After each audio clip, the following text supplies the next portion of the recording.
เอามาทดสอบเบิ่งต้มหมักถั่วแช่ก่อนบ่กินนี่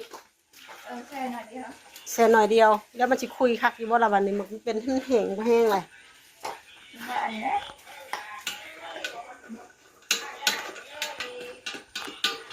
ชิมมาวัน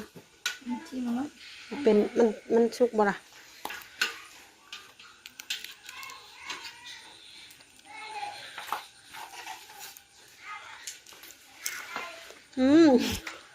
กรอบอยู่กรอบปะ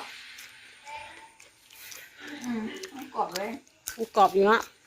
แต่มันกะแซ่บอยู่กรอบแบบเนี้ยจะกินมันกะอยากเสี่ยงกับ1 ท้องเลยมันยังกรอบอยู่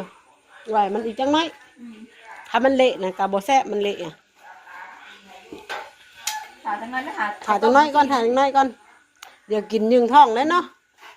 ไหวแล้วโจก่อนจังน้อยพุ่นน่ะ